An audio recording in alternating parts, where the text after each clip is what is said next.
Hey YouTubers, I am the Tailorette and I'm going to remake a mother's wedding dress. First, I have to clean up my sewing room because this dress is super special because it was worn by my customer's grandmother and her mother as well. So I want to take very good care of this dress because it just has a special story behind it and I want to preserve that.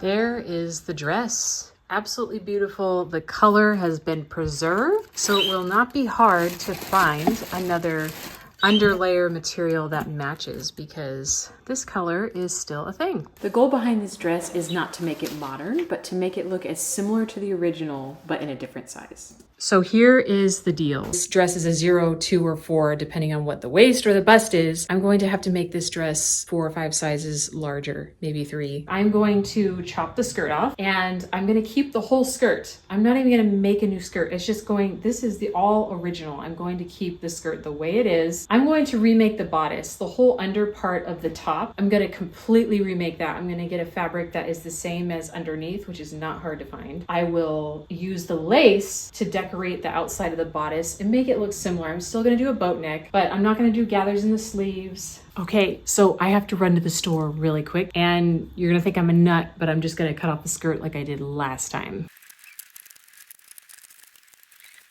As I said last time, I have a skirtless dress.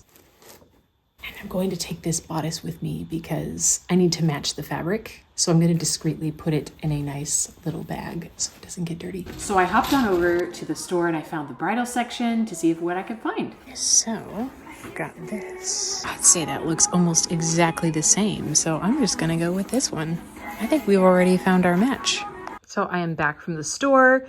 And as you can see underneath, there's a sweetheart neckline of the base of this dress. And this is the pattern. Y'all have probably seen this. This looks like Kate Middleton's dress, but I'm just gonna use the bodice piece here. And then obviously everything else I'm not gonna use. So I just cut out all the pieces and now I'm cutting out an outer layer and a lining layer as well.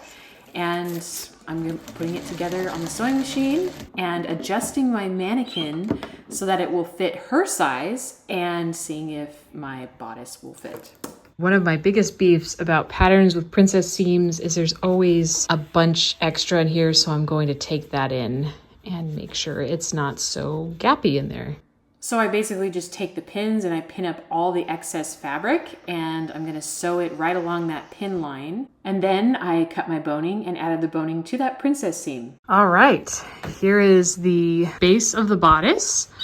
And as you can see here, there's a base under the bodice as well. So I'm gonna start working on the lace part. So basically this is just a bodice, a full covered bodice piece that I put over this sweetheart neckline, and then I'm going to decorate it with lace. So all of these seams here, like these darts to make sure it's nice and fitted, will be hidden because I'm going to cover it with lace and stitch it on. So I'm going to pin it, take all the lace off of this dress, or this bodice. A little long sleeve here, so I'll save this up here for perhaps 3/4 or elbow length sleeve, but we'll see how much lace we have left. So this process was a little bit difficult because the lace was very delicate, but I was able to achieve saving all of the lace. And that included the boat neck. So I added the boat neck to the neckline and I added the back and it mimicked what was originally there.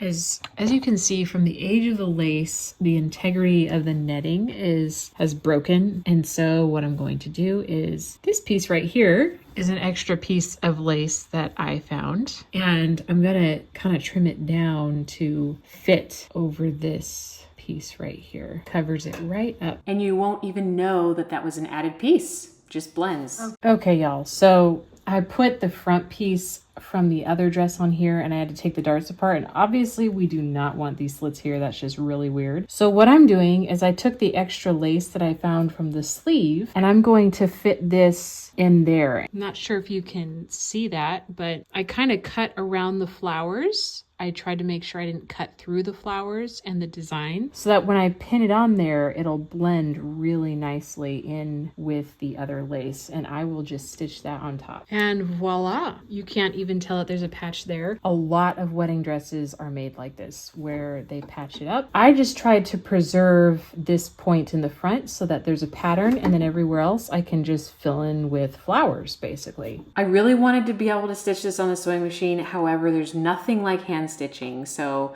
I ended up having to stitch all the way around the neckline in every single piece. And now on to the skirt.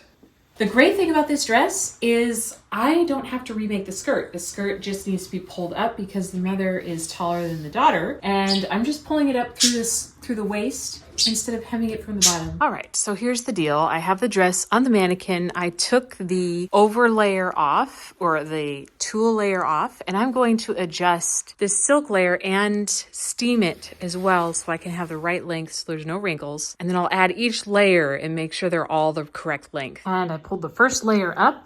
Obviously, that's not going to be the waist. I'm going to chop it off 3 inches at the top. And the bottom of the skirt this is the underlayer. So I am doing just 1 inch off the floor. She doesn't trip on it. And then the lace and the tulle will go right flush with the floor.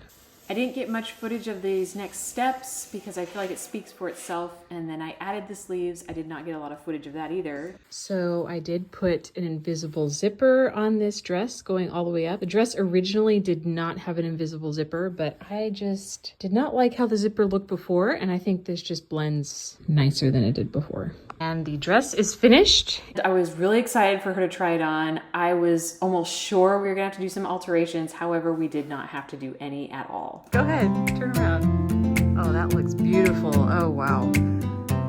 Wow. I was so excited I waited to post this video once I had these pictures. It is just a beautiful story of her wearing her mother's dress and her grandmother's wedding dress all in one.